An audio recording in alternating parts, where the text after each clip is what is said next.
NR1 atualizou e isso traz à tona o papel do psicólogo dentro da saúde e segurança no trabalho. O problema é que a maioria das vezes o psicólogo só é visto pela organização na área de recrutamento e seleção, na área de gestão de pessoas, né? O famoso RH. Então, o que vai acontecer aqui nesse vídeo? Eu vim mostrar para vocês, a partir de um manual do CFP, que é o Conselho Federal de Psicologia, em quais pontos que o psicólogo pode atuar dentro da organização para contribuir com a saúde e segurança no trabalho. Mas já trago de antemão, gente, o profissional mais qualificado para atuar no gerenciamento e levantamento de riscos psicossociais, que é o que a NR1 está exigindo agora, é o psicólogo. Para vocês entenderem, eu tô aqui com a nota técnica do CFP, Conselho Federal de Psicologia, número 18/24, que ele traz o escopo da atuação do psicólogo no campo das organizações e do trabalho. Então vocês podem acessar isso na internet e verificar tudo o que eu tô dizendo para vocês, mas para vocês não lerem todas essas páginas, e olha que eu vou trazer bastante coisa aqui, eu frisei, né,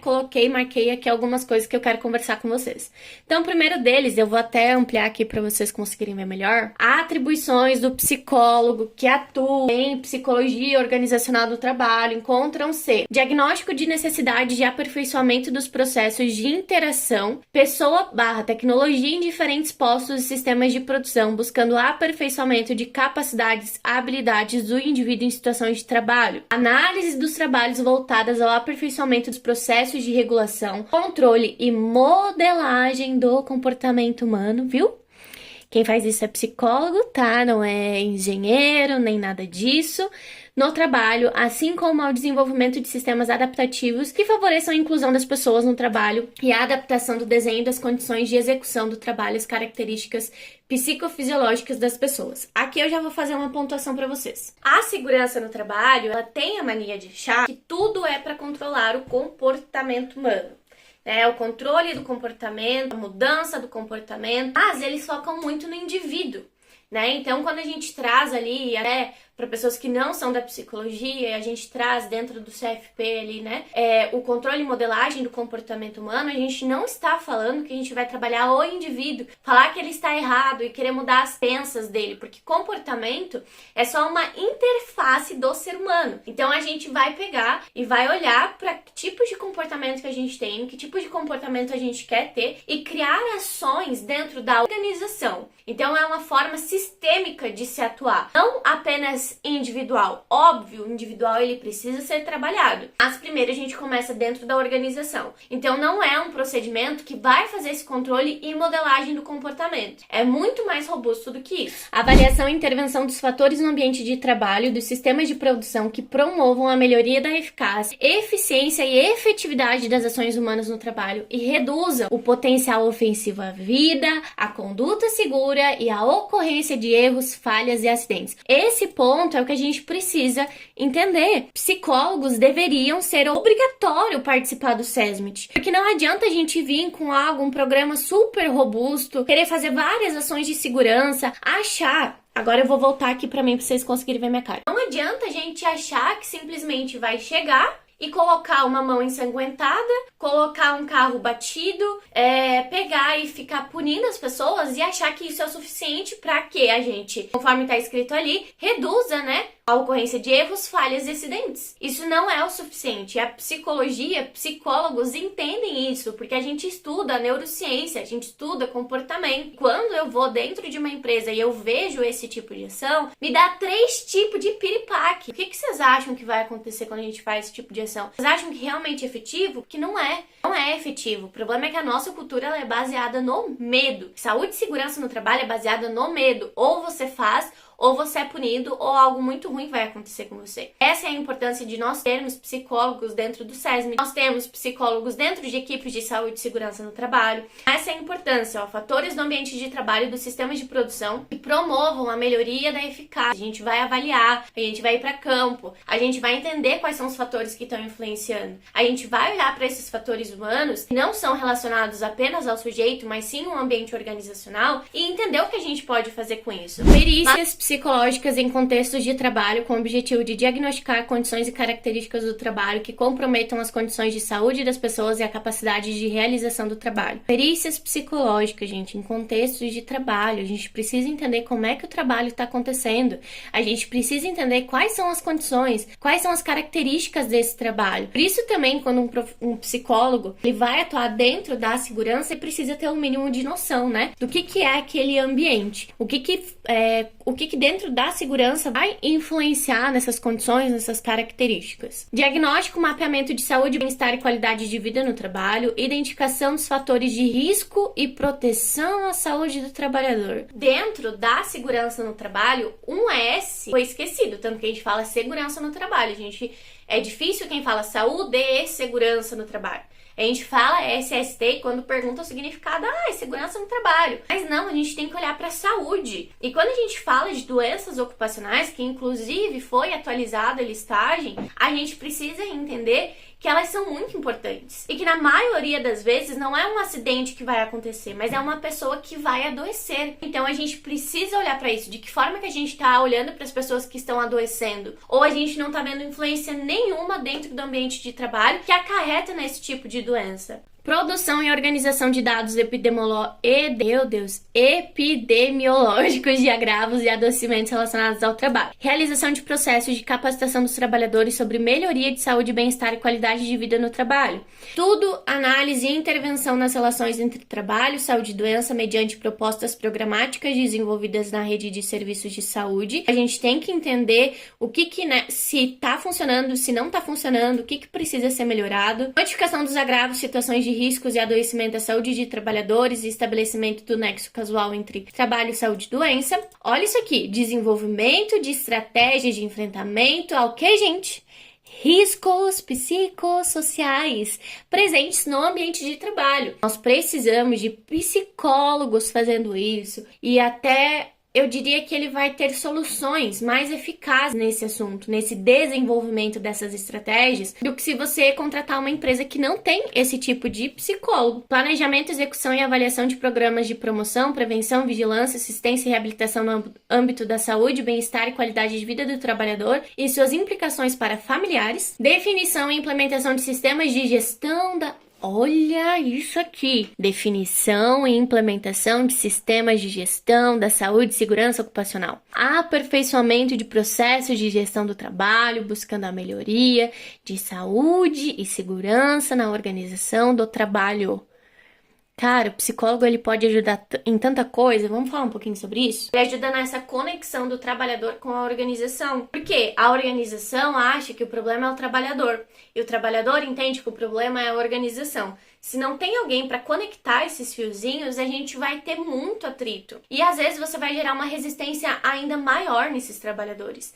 Essa é a importância do psicólogo. Ele faz essa conexão. Ele tem esse olhar de empatia tanto para o trabalhador quanto para a organização. E a gente tem essa forma criativa de pensar, ok, mas aqui, eu atuo em que lugar? Eu vou fazer qual tipo de movimento? O que a gente precisa, quem que a gente precisa escutar? Quem que a gente precisa trazer? O psicólogo vem com esse papel de escuta ativa para os dois lados. Atuação em equipes multiprofissionais na avaliação e diagnóstico de doenças relacionadas ao trabalho, proporcionando um adequado acesso a benefícios previdenciários e ao encaminhamento de soluções promotoras de saúde, bem-estar e segurança do trabalhador. Desenvolvimento e aperfeiçoamento de sistemas de normas e controle das relações de trabalho, promoção da qualidade das relações de trabalho no contexto das novas formas de organização do trabalho e da produção, levantamento e diagnóstico de fenômenos psicossociais, motivação, satisfação, clima, cultura organizacional, liderança, entre outros. Aqui mais um ponto. Quando nós falamos de cultura, nós tendemos a falar cultura de segurança. Mas a gente precisa voltar um pouquinho e entender que o guarda-chuva maior que está pairando sobre essa cultura de segurança é cultura de gestão de mudança, cultura daquilo, cultura de RH, não sei o que lá. Cultura de qualidade está dentro da cultura organizacional. Se a gente não olha para a cultura organizacional, não adianta nada a gente querer mudar a cultura de segurança, porque não vai ser sustentável. Entenda que quando a gente fala de cultura, nós precisamos olhar para o organizacional também. Hoje, o que é mais efetivo, além de um diagnóstico de cultura, é a modelagem de cultura, onde a gente vai ter esse olhar para a segurança, mas conectando de uma forma multidisciplinar com outras áreas, como o RH, com a parte de qualidade, com a parte de meio ambiente. Assim a gente se sustenta. Segurança não é um barquinho salva-vidas que tá dentro do ladinho lá de um navio grandão de cruzeiro, por exemplo. Tô fazendo uma analogia aqui, né? Imagina que a gente tem um navio de cruzeiro, que são enormes, e a gente tem aquele barquinho salva-vida que ainda fica pro lado de fora, todo encolhidinho aqui, e ele é só usado na hora de emergência. Isso é o que acontece com a segurança no trabalho. Nós temos que entender que, cara, a gente não tá à parte, a gente não é aquele barquinho. A gente é uma das peças principais que faz esse navio rodar. Mas a gente precisa que as outras áreas entendam essa importância. E que, principalmente, os profissionais da área de saúde e segurança no trabalho entendam esse papel, entendam essa importância. Levantamento e diagnósticos de resultados organizacionais, intenção de abandono profissional, rotatividade, absenteísmo, produtividade, entre outros. Aqui eu colocaria nesse entre outros presenteísmo, tá?